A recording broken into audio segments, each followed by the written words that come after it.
ठीक आ रहा? क्लियर है? Yes. जाओ।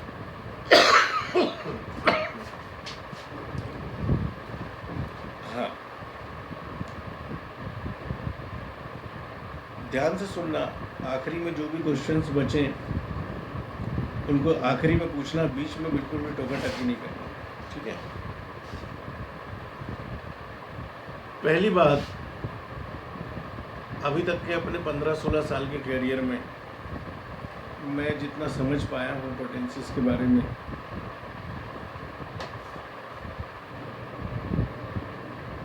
तो वो इस चीज़ से जो बिल्कुल इत्तेफाक रखता है जब डॉक्टर केंट कहते हैं कि it is not the matter of law, it is purely the matter of observation and experience.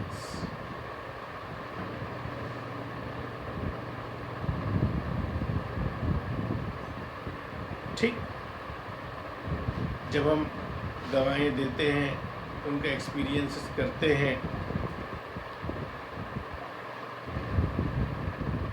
तो कुल मिला के पोटेंसी के मामले में हमको अनप्रेजुडिस रहना है। जैसे इसलिए कह रहा हूँ क्योंकि मेरे हिसाब से कभी अगर विज्ञान इतनी तरक्की कर ले कि वो इस चीज़ को ढूंढ पाए, तो ये भी है कि person to person potency vary करती है, लेकिन एक्सपीरियंस के हिसाब से कुछ जनरल नियम है जहां से आप शुरुआत कर सकते हैं। उन जनरल नियम को पकड़ के चलो जो आपके जो ग्रेट प्रिस्क्राइबर्स हुए हैं उनके एक्सपीरियंसेस को, उनके क्लिनिकल केसेस को देखो,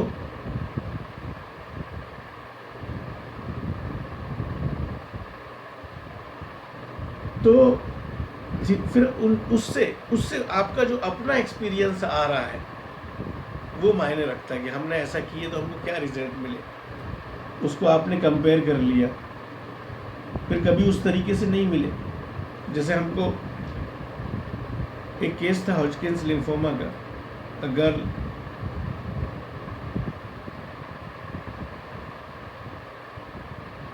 ये यहाँ पे गर्दन के पास में इतने बड़े बड़े ग्लैंड्स, किसी एक्सपर्ट ने, डॉक्टर ने बोल भी दिया था कि ये ठीक नहीं हो पाएगा, कैंसर है। और वो लड़की का डेवलपमेंट भी प्रभावित था, मेंटल डेवलपमेंट भी, extreme timidity, extreme bashfulness, extreme reserve, दुनिया भर की चीज़ें। तो जब उसको मेडिसिन सिंगल डोज में हाई पोटेंसी में मैंने प्रिस्क्राइब करी तो उससे उतना अच्छा रिजल्ट नहीं आया। फिर मैंने लो पोटेंसी में 30 में उसको TDS 1 महीने तक चलाया,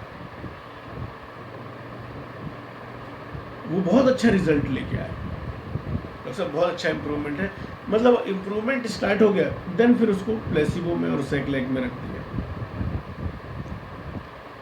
तो मुझे ऐसा महसूस हुआ, यहाँ रिपीटिशन की बात नहीं है,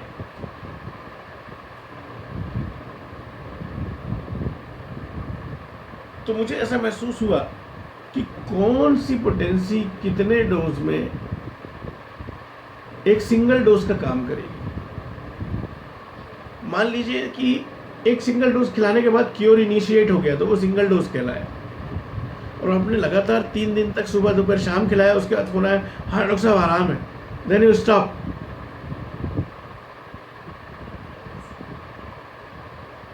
मतलब आपको ये समझ में आना चाहिए कि क्योर जो है इनिशिएट हो गया, लेकिन फिर भी चुपचाप बिना डिस्टरबेंस किए जल्दी से बैठ जाओ। तुम इसको खींचो इधर, जल्दी से बैठ जाओ। आज का टॉपिक चल रहा है पोटेंसी डिस्कशन, ठीक है ना? बात मेरी समझ में आई है ना? लेकिन फिर भी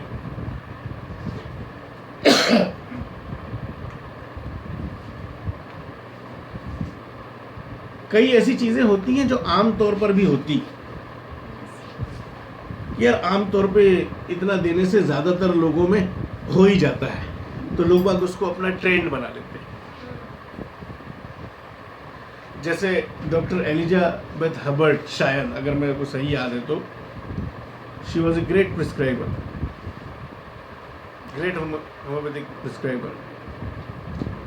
उन्हीं के शायद शिष्य थे डॉक्टर, ये जो आर शंकरन जो अभी चल रहे हैं, इनके जो पिताजी थे पी शंकरन, ठीक है ना। तो वो जब हाई पोटेंसी देती थी तो उनका अनुभव ये था कि वो 2 आवरली 3 बार रिपीट कर देती थी, सिंगल डोज देके नहीं छोड़ती थी। ऐसा उनने अपने अनुभव से ये पाया था कि इससे हाई पोटेंसी से होने वाला जो एग्रावेशन जो झेलना पड़ता है पेशेंट को, वो नहीं झेलना पड़ेगा। और फिर अपन ने इस चीज को देखा, अपन ने इसको अपने क्लिनिक में प्रयोग किया और अपन को बहुत बेनिफिट मिला। तो ये प्रयोग की बात है, पोटेंसी, ठीक ना। क्या कहा था केंट ने, मैंने बताया था, केंट ने कहा it is not the matter of law, potency का कोई लॉ नहीं है, बट एवरीथिंग हैज लॉ। अपन कैसे मान लें, जिंदगी में ऊपर वाले ने बिना लॉ के तो कोई चीज़ बनाई नहीं है। तो हम अभी, हमारा साइंस उतना डेवलप नहीं हुआ है कि उस लेवल तक अभी पहुंच सके, उतने डायनेमिक लेवल तक कि कोई अपन लॉ निकाल पाए। लेकिन अभी जो अपने पास जो है, अभी तक का जो इकट्ठा हुआ है, उसमें ये है, केंट ने क्या कहा, it is not matter of law but it is much more the matter of observation and experience, potency देने के मामले में, ठीक है। क्योंकि कुछ बहुत ही brilliant cure, very difficult cases, जैसे कि इंक्लूडिंग कैंसर ऑफ स्टमक, एक जबरदस्त होम्योपैथिक फिजिशियन हुआ करते थे डॉक्टर आर.टी. कूपर, और उनने कैंसर को 1 ड्रॉप ऑफ मदर टिंचर से ठीक किया, single drop of mother tincture on टंग। और वहीं अगर अपन डॉक्टर केंट को देखते हैं तो उनने भी बेहतरीन रिमार्केबल रिजल्ट्स लेके आए, किससे, हाई पोटेंसी से।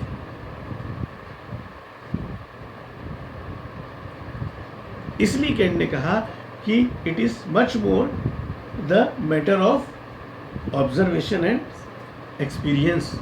लेकिन फिर भी शुरुआत तो हमको करना ही रहेगा ना, ऐसे कुछ तो भी खड़े हो कि कहीं से भी कैसे शुरुआत कर देंगे हम। हमारे पास आया पेशेंट, तो उसके लिए एक आम तौर पे जो होता है, खास तौर पे नहीं, स्पेसिफिक इज ऑलवेज देयर, एक जनरल नोशंस निकल के आए हैं कि पोटेंसीज को किस तरीके से वो किया जाए। लेकिन उससे पहले, उन जनरल नियम को जानने से पहले, हम अपने जो बड़े बड़े डॉक्टर्स हैं उनके एक्सपीरियंसेस को सुनेंगे, ठीक है ना। जैसे कि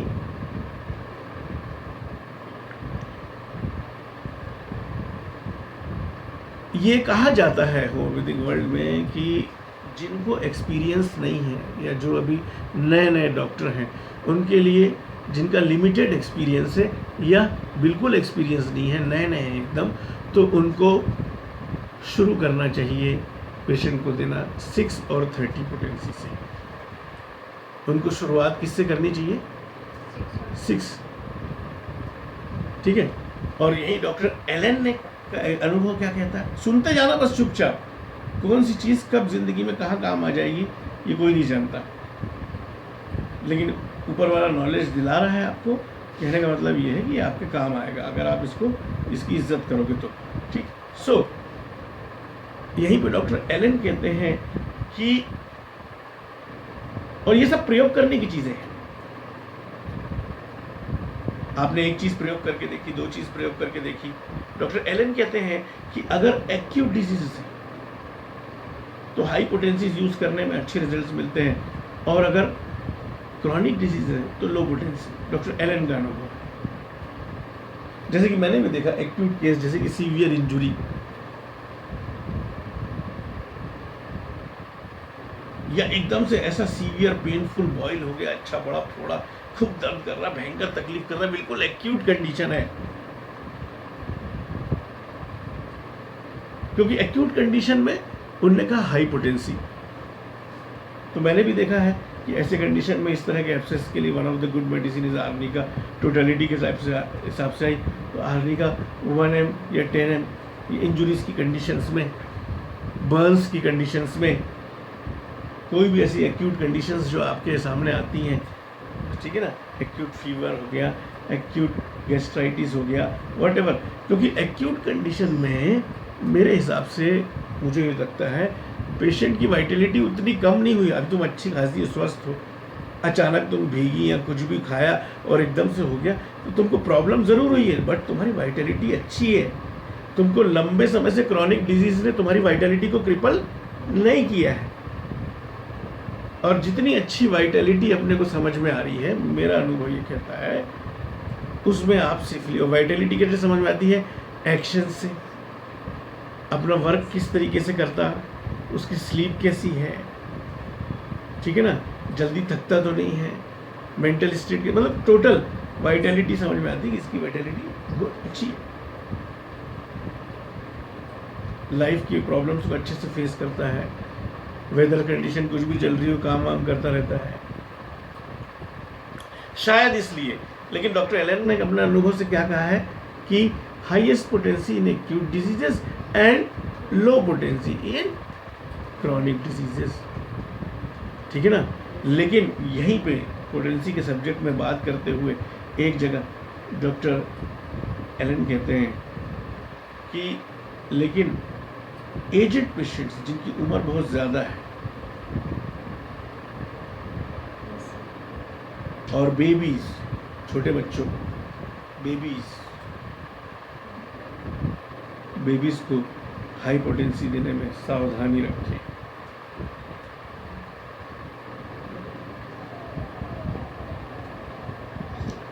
बात समझ में आ गई?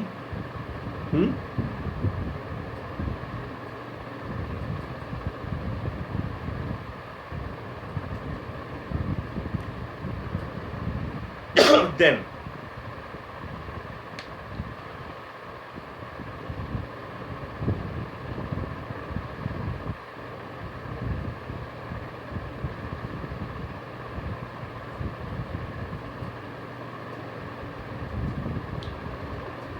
और तो फिर आखिरी में जनरल नोशन क्या है जिनसे आप, जिनको पकड़ के आप, जिन पॉइंट्स को पकड़ के आप अपनी शुरुआत करोगे, इसके बारे में अपन आखिरी में बात करेंगे।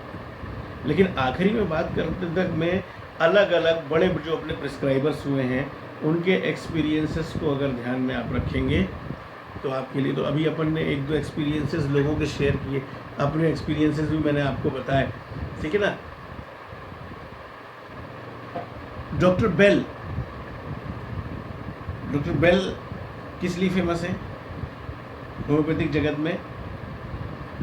For the curing of diarrhoea. उनकी क्या कहते हैं, एक बुक है बेल्स डायरिया। डॉक्टर बेल का अनुभव क्या है? डॉक्टर बेल का सबसे most satisfactory experience in treatment of diarrhoea with the 12 to 200 and higher potency.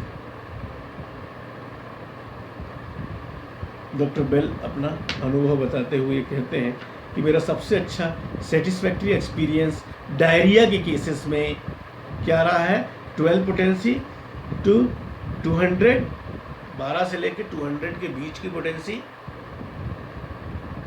And higher.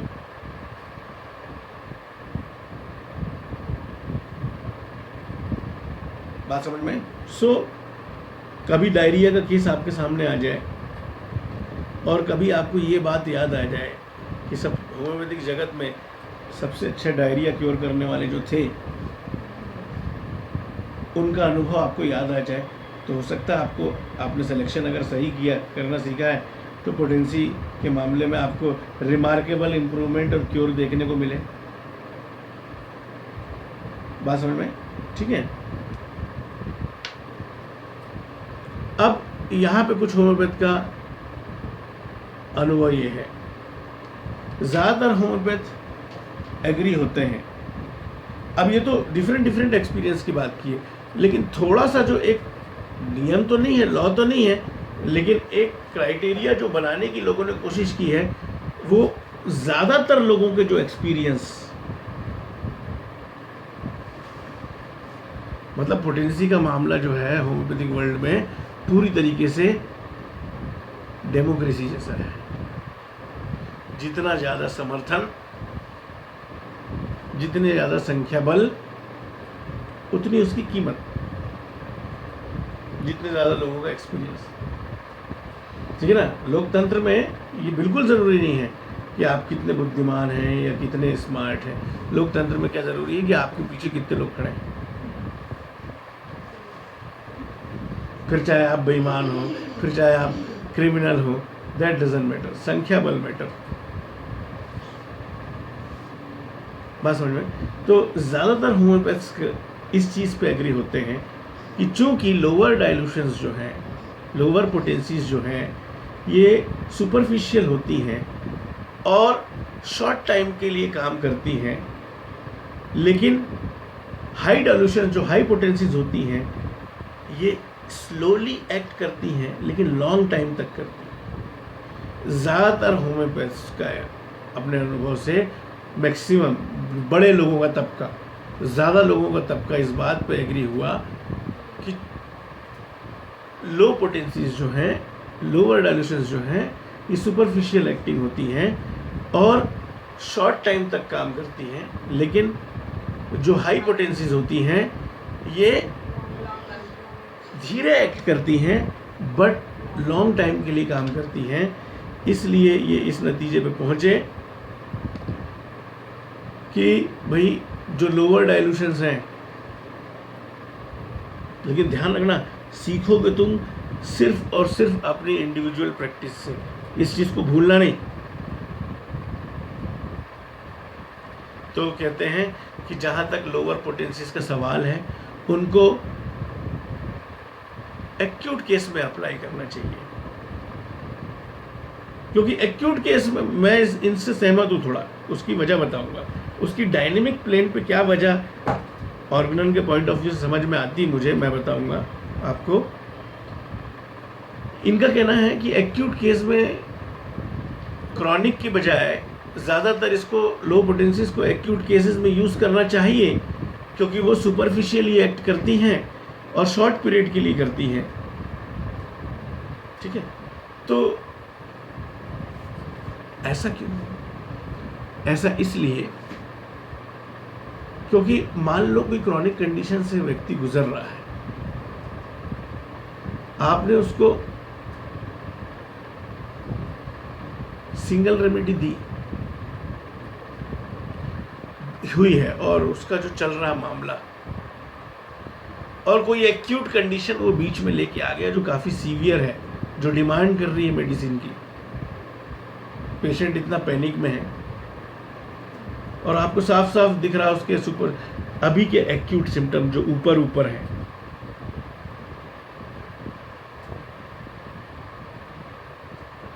बहुत ही ज़्यादा सीवियर हैं। आपको लगेगा यार पेशेंट बहुत तकलीफ में है, क्योंकि उसको भले आपने टोटलिटी कंप्लीट करके दिया, लेकिन आपने उसमें अगर जनरल टोटलिटी नहीं मिलाई है तो वो एक तरीके से पैलिएटिव का ही काम करती है।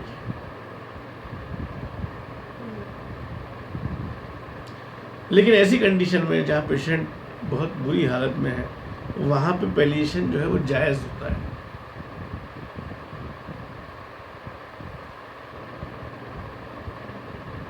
बात समझे? क्योंकि एम क्या है? पेशेंट के हर तरीके से उसका बेनिफिट हो। ठीक। तो और वो अगर अपन को कोई ऐसी एक्यूट कंडीशन में कोई मान लो मेडिसिन सिलेक्ट हुई और अपन उसको देना चाह रहे हैं, तो अपन अगर इस बात को ध्यान में रखते हुए कि ज़्यादातर होम्योपैथ्स का मत ये है कि ये जो लो पोटेंसीज होती हैं ये शॉर्ट एक्टिंग होती हैं और सुपरफिशियल होती हैं, अपन देंगे उसका काम भी हो जाएगा और वो ज़्यादा डीप तक नहीं जाएंगी, डिस्टर्ब नहीं करेंगी, और शॉर्ट एक्टिंग रहेंगी, थोड़े समय में उनका इफेक्ट चला भी जाएगा। तो ये जानकारी हमारी भविष्य में प्रैक्टिस करते टाइम काम आ सकती है कि नहीं? ठीक। और ये लोग ये भी कहते हैं कि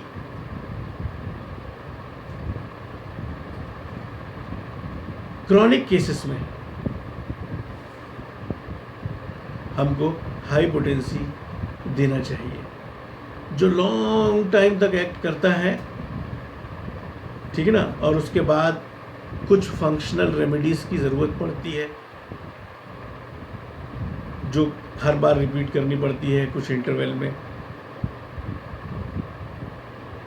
ठीक है ना, और इसलिए सुपरफिशियली कम पोटेंसी में बीच बीच में, तो इसलिए क्रॉनिक केस में वो चार्ट बहुत काम आएगा कि जो जैसे कि आप ज़्यादातर क्या एक्यूट केसेस में जब वो देखेंगे, मतलब क्रॉनिक में अगर कोई एक्यूट कंडीशन आ गई, क्रॉनिक कंडीशन में कोई एक्यूट कंडीशन आ गई बहुत सीवियर है, तो जब आप उसका सिलेक्शन करेंगे तो जो उसकी क्रॉनिक मेडिसिन चल रही है उसके साथ उसका रिलेशन भी ध्यान देंगे।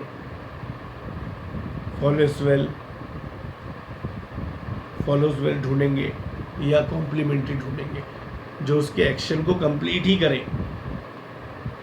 कॉम्प्लीमेंट मतलब जो बचा कुचा है उसको, कसर को वो पूरा कर देती है। जैसे कि लैकेसिस के एक्शन को लाइकोपोडियम पूरा कर देती है, लाइकोपोडियम के एक्शन को लैकेसिस पूरा कर देती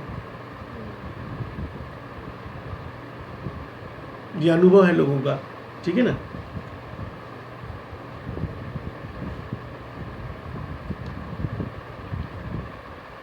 देन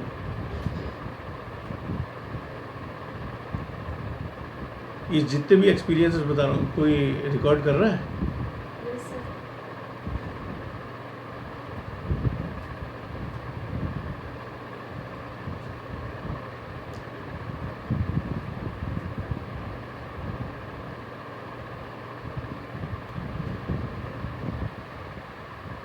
जब लोगों का, अब ये होम्योपैथिक वर्ल्ड के एक्सपीरियंसेस में से एक एक्सपीरियंस ये है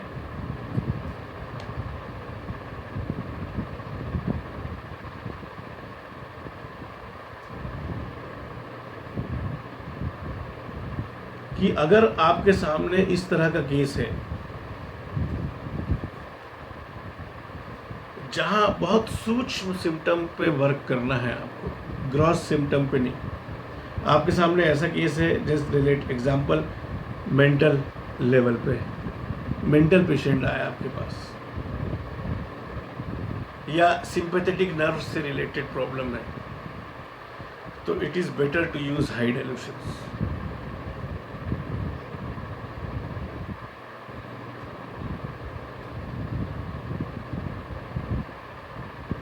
आप उस चीज़ को थोड़ा सा इस तरीके से समझो। यहाँ लोगों ने इस तरीके से निष्कर्ष निकाला कि जितना ग्रॉस अपने सामने सिम्टम है, अभी मैंने तुमको अपना एक्सपीरियंस बताया था, जितना ग्रॉस आपके सामने सिम्टम है, जितना ग्रॉस, अच्छा गठान है, ट्यूमर है,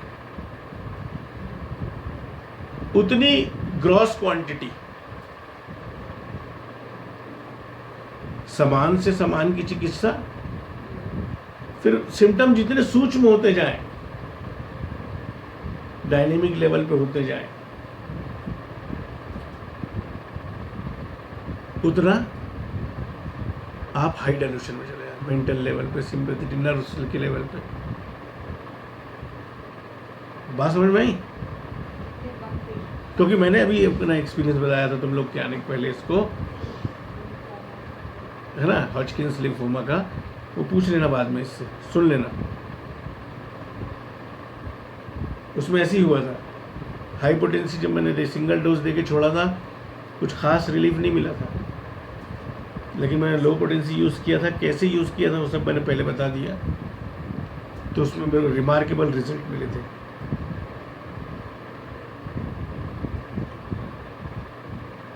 डॉक्टर हैनीमैन ने भी एक रूल दिया है, जितनी ज़्यादा होम्योपैथिक रेमेडी हो, आपको डाउट नहीं हो कि हाँ यार सिम्टम सिमिलरिटी है, आप जितने ज़्यादा फुल कॉन्फिडेंट हैं कि ये रेमेडी तो एकदम फुल्ली होम्योपैथिक है, इसको आप डाउट में नहीं है कि यार चांस या पता नहीं सही दिया कि नहीं दिया, या फुल होम्योपैथिसिटी मिल नहीं रही है, बहुत ही कुछ मिल रहा है, बहुत सारी चीज़ छूट जा रही है, ऐसी स्थिति में आप हाई पोटेंसी से रिस्क ना लें। लेकिन जितनी ज़्यादा होम्योपैथिसिटी पाई जाए, डॉक्टर हैनीमैन ने जनरल रूल दिया है, उतनी ही हाई पोटेंसी यूज़ करें। जितने आप बिल्कुल एकदम फुल्ली कॉन्फिडेंट हैं। अब तुम्हारे पास कोई जल के ही आ गया है तुरंत, अब उसमें ज़्यादा आप क्या कॉन्फिडेंट रहेंगे कि ये जल के तुरंत आया है। और आपको मालूम है ऐसी कंडीशन कैंथरिस रेमेडी फुल होम्योपैथिसिटी है इसकी, तो आप दे दो 10 ml उठा के। हमने बेहतरीन रिजल्ट्स लिए हैं। 5 मिनट बाद आदमी को याद नहीं रहता कि वो जल गया है, जलन वलन सब बंद हो जाती है। इतनी शानदार दवा, रिमार्केबल, मतलब वरदान है ऐसे लोगों के लिए। नहीं तो आदमी कोई भी दवा खाए ना, जलन ऐसी पड़ती रहती है कि तबीयत मस्त हो जाती है। ये लगा रहे हैं, वो लगा रहे हैं, दुनिया भर की चीज़ें। क्योंकि वो जो कैंथरिस पॉइजन होता है ना, वो बिल्कुल वैसे ही स्किन में स्टेट पैदा करता है जैसे कि जलने के बाद होती है। वैसी बर्निंग, वैसी पैथोलॉजी, बिल्कुल समझ में आया? ठीक है।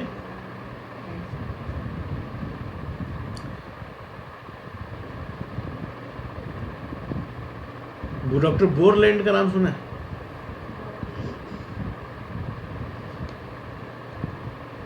अच्छा, डॉक्टर बोइन हसन जो थे,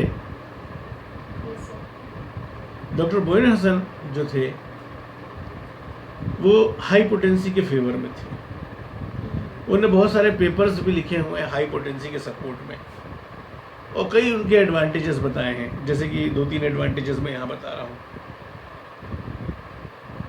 उनका कहना है कि किसी भी मेडिसिन का जो स्फीयर ऑफ एक्शन होता है, मतलब उसका एक्शन का जो दायरा होता है, किसी भी मेडिसिन का एक्शन का जो दायरा होता है वो हाई पोटेंसी बढ़ाने के साथ वो बढ़ता जाता है। कम पोटेंसी मतलब ज़्यादा वो आपके दायरे में नहीं गई, थोड़ा सुपरफिशियल, और हाई पोटेंसी मतलब और डीप लेवल में गई, नर्व्स के लेवल पे, फिर मेंटल लेवल्स पे,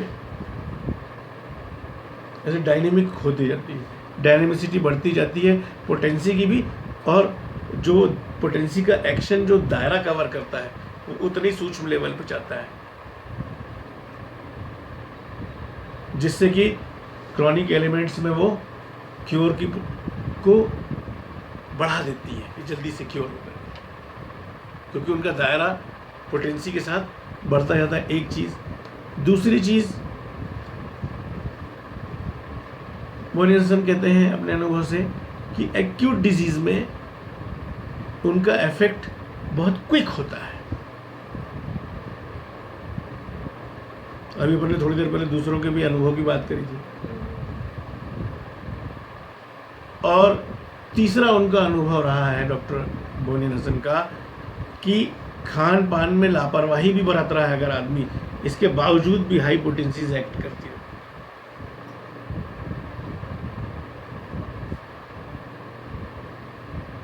क्योंकि हाई पोटेंसी की पहुंच कहाँ पे है? सूक्ष्म लेवल तक। लेकिन जो खान पान में आदमी गड़बड़ी कर रहा है, वो जो कोर्स फूड है, उसकी पहुंच कहाँ तक है? सुपर कोर्स बॉडी तक ही है ना, इसलिए उसका एक्शन चालू रहता है। ठीक है ना। डॉक्टर बोरलैंड का नाम सुना है? बहुत फेमस डॉक्टर रहे हैं, उनकी बुक्स भी हैं। डॉक्टर बोरलैंड का अनुभव ये है कि जब आप प्योरली किसी लोकल कंडीशन को ट्रीट कर रहे हो,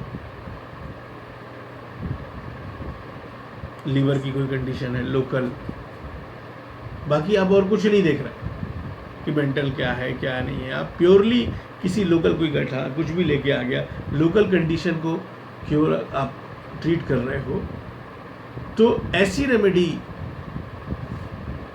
जो उस ऑर्गन या उस तरह के टिश्यू के साथ एफिनिटी रखती है, जैसे चेलिडोनियम का नाम कार्डियोनेफ्रॉस का नाम लीवर के साथ जोड़ा जाता है, ऐसे कई रेमेडीज़ का लंग्स के साथ जोड़ा जाता है। जो एफिनिटी रखती हैं उनको लो पोटेंसी में यूज़ करो, डॉक्टर बोरलैंड कहते हैं। क्योंकि ये तरीका बोले किन में काम आता है, इनमें भी एडवांस्ड पैथोलॉजिकल कंडीशंस वाली पेशेंट आ गए हैं या बहुत सेंसिटिव पेशेंट आ गए हैं जो तुरंत रिएक्ट करते हैं, या एडवांस पैथोलॉजिकल कंडीशंस, तो उसमें ये तरीका डॉक्टर बोरलैंड को कारगर रहा है कि वो जहाँ पे बिल्कुल लोकली, ठीक है ना, मान लो उनके पास कोई लीवर कैंसर या ऐसा कोई एडवांस पैथोलॉजी लेके आ गया, तो वो उससे एफिनिटी देखे, यार ये लीवर के साथ एफिनिटी है चेलिडोनियम की या कार्डियोसमाइनस की, ठीक है ना, या और भी इस तरह की रेमेडी है, टेलिया है एक रेमेडी, ठीक है, इस तरीके से, तो उसको ये लो पोटेंसी में यूज़ किए होंगे तो उनको अच्छे रिजल्ट्स मिले होंगे, है ना। अगर आप लोकली ट्रीट कर रहे हो, डॉक्टर बोरलैंड का अनुभव, या प्योरली लोकल, जैसे कि सिर्फ वार्ड के नाम पे आप ट्रीट कर रहे हो,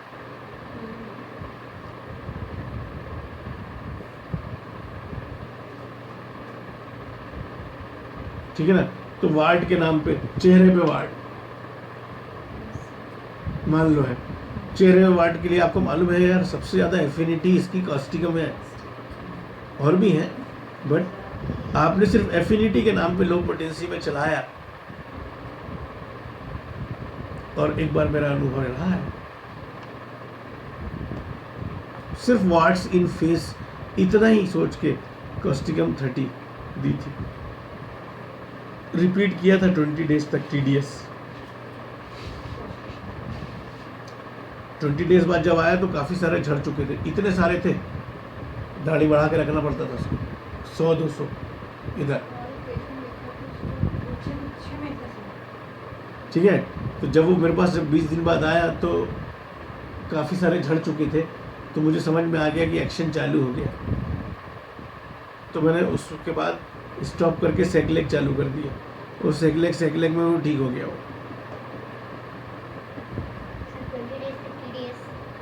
हाँ, ये अनुभव बता रहा हूँ, बहुत शुरुआती अनुभव है ये, जब मैंने जस्ट शुरू की थी प्रैक्टिस करना। तो अपन ने बहुत सारी चीज़ें उसकी नहीं देखी ना, उसका व्यक्तित्व क्या है, कुछ भी ये वो, अपन ने खाली उस वक्त के नॉलेज के हिसाब से कि एफिनिटी है कॉस्टिकम की चेहरे के टिश्यू के साथ, कि वो इस तरह की चीज़ें पैदा करता है यहाँ पे, सिर्फ इतना।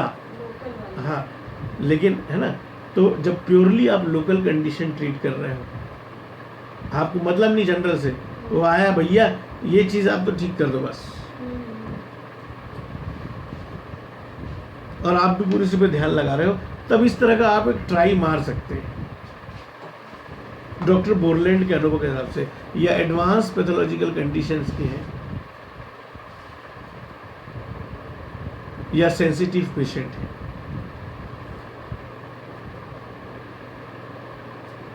ठीक है ना। और यही डॉक्टर बोरलैंड कहते हैं कि जब उस पर्टिकुलर जो टोटलिटी है आपके पास, उसके साथ आपके पास एक जनरल सिमिलरिटी भी है, मतलब उसके जनरल सिम्टम्स भी आपके पास है, डॉक्टर बोरलैंड ही कह रहे हैं। अब वो प्योरली लोकल तो है, लेकिन उसके साथ आपके पास कुछ उसके जनरल सिम्टम भी हैं लोकल इंडिकेशन के साथ, तब आप मीडियम या हाई पोटेंसी यूज़ कर सकते हैं। मतलब अब आपके पास जितनी जानकारी है उतने में आप डॉक्टर बोरलैंड का एक्सपीरियंस, लोकल जानकारी है, आपको मालूम है कि यार ये इस तरीके से एक बार अपन दे सकते हैं, फिर वो लोकल के साथ उसके साथ कुछ जनरल सिमिलरिटी भी है, तो फिर डॉक्टर बोरलैंड कहते हैं तब आप मीडियम या हाई पोटेंसी यूज प्रीफर कर सकते हैं। और डॉक्टर बोरलैंड का भी अनुभव ये रहा है कि जितनी ज़्यादा एक्यूट डिजीज उतनी ही ज़्यादा हायर पोटेंसी।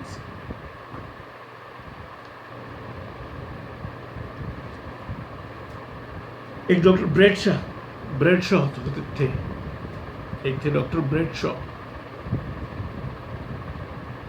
डॉक्टर ब्रेडशॉ का कहना है अपने 40 साल प्रैक्टिस करने के बाद,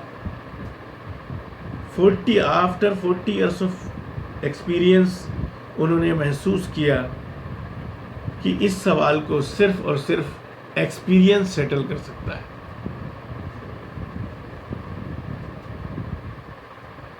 वही बात उन्होंने बोली जो डॉक्टर केंट ने कही थी। क्या कहा था डॉक्टर केंट ने? कि it is not the matter of law but it is much more the matter of observation and experience.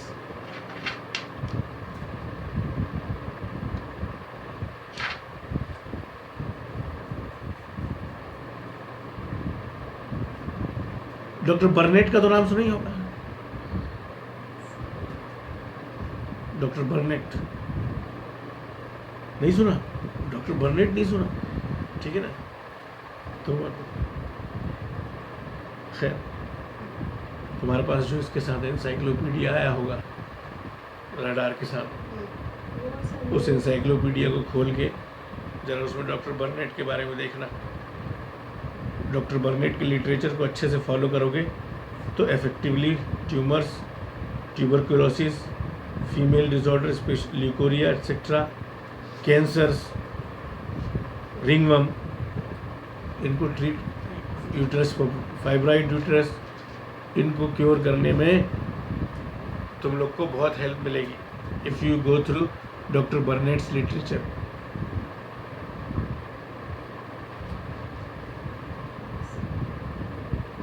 बात समझ में आई? तो डॉक्टर बर्नेट का कहना है कि जैसे कि अगर आप किसी को दवा दिए हाइपोटेंसी में, कभी किसी भी, मान लो 50 mg दिया, कोई रिस्पांस नहीं आया, तो एक बार आप ड्रॉपिंग करके देख लें। 50 mg से जैसे 40 mg दे दिया नीचे की पोटेंसी, तो उनका अनुभव ये रहा है कि ये कई बार पेशेंट की रिएक्टिबिलिटी को इंक्रीज कर सकता है, रिएक्ट करना चालू कर सकता है, पेशेंट कर सकता है मे बी। तो कभी कभार का इनका अनुभव रहा होगा, लेकिन प्रायः वो खुद लो पोटेंसीज या मदर टीचर्स यूज़ किया करते थे। ठीक,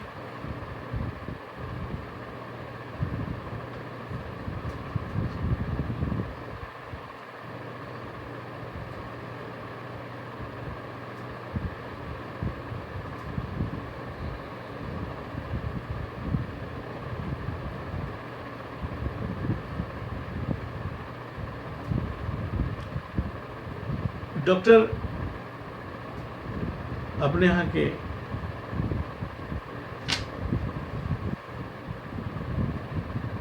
डॉक्टर पी शंकरन, पुराने वाले शंकरन, जो पी से याद रखो, पुराने शंकरन है ना,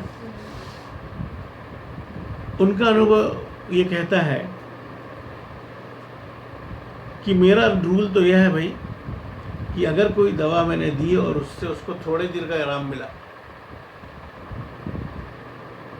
4-5 दिन आराम रहा उसको, और उसके बाद आप फिर आ गए, फिर से प्रॉब्लम हो रही है, तो मैं आमतौर पर मैं वही दवा हाई पोटेंसी में देता हूँ और आमतौर पर मेरे को अच्छे रिजल्ट्स मिल जाते हैं।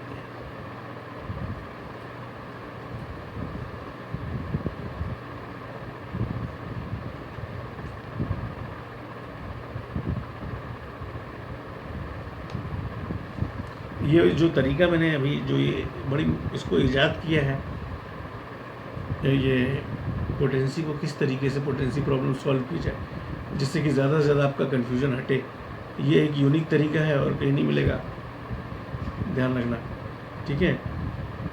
अब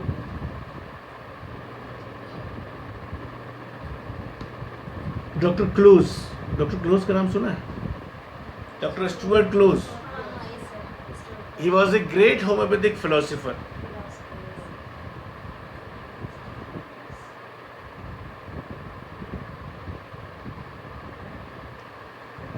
डॉक्टर क्लोज का कहना ये है, ये लिखा है कि ये एक ऐसा सब्जेक्ट है, पोटेंसी का सब्जेक्ट, जो ज़्यादातर लोगों के अंदर मिसअंडरस्टैंडिंग और कंट्रोवर्सी पैदा करता है, जिससे कि लोग तंग आ गए उससे। अरे यार, उसका कहना ये है कि अगर डॉक्टर क्लोज का कि अगर वेल सेलेक्टेड रेमेडी भी है,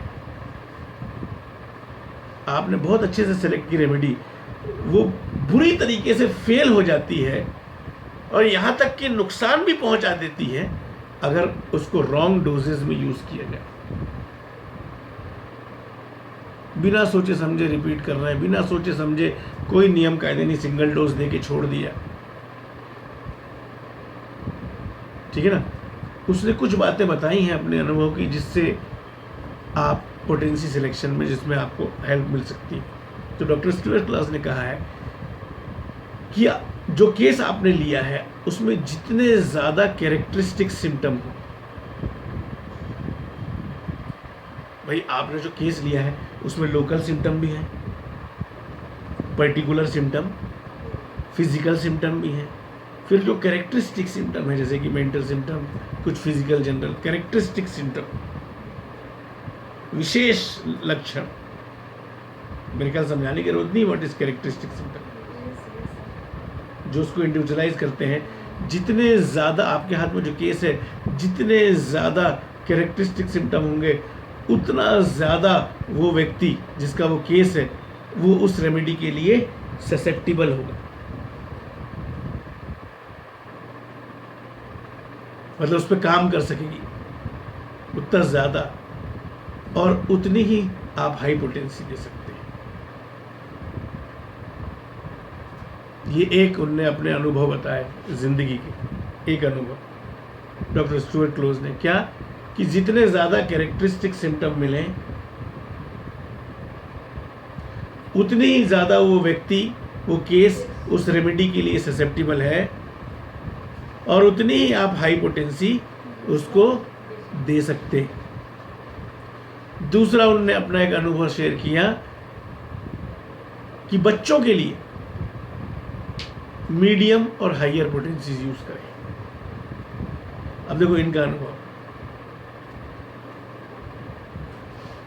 इंटेलिजेंट और सेंसिटिव पेशेंट है, संवेदनशील और बुद्धिमान पेशेंट है अगर, तो उसमें हाई पोटेंसी यूज की जाए।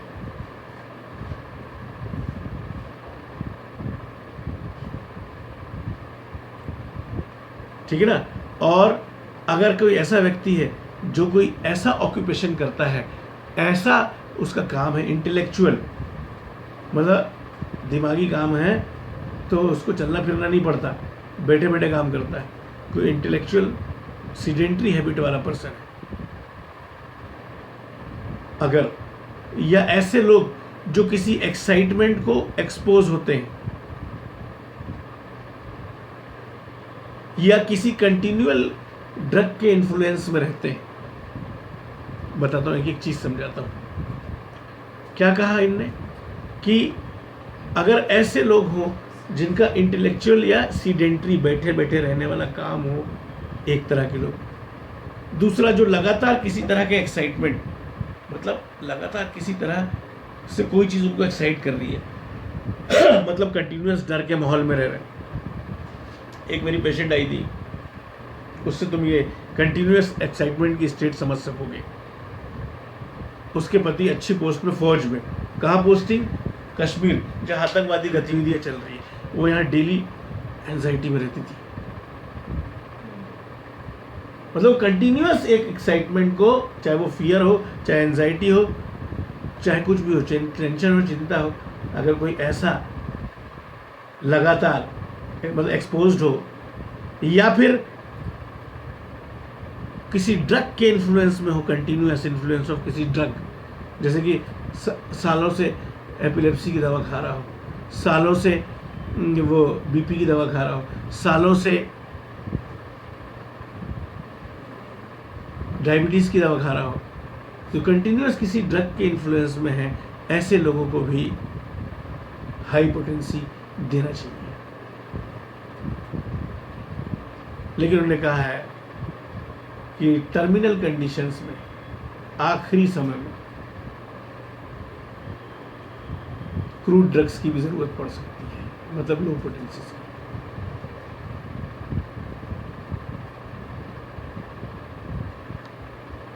समझ में आया है? देखो अब सब लोग अपने अपने हिसाब से, बोनी हसन का आपने एक्सपीरियंस देखा, डॉक्टर बोनी हसन क्या कह रहे हैं, ठीक है, और डॉक्टर क्लोज का आपने एक्सपीरियंस देखा, ठीक। अब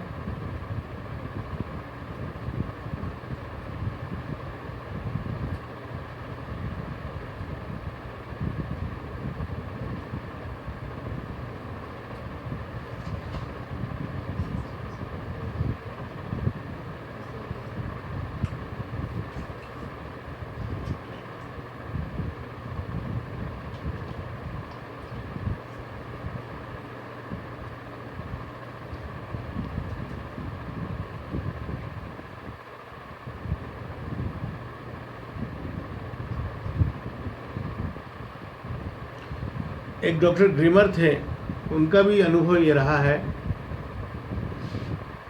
कि एक्यूट केसेस में आपको हाई पोटेंसी की ज़रूरत रहती है, ठीक है ना।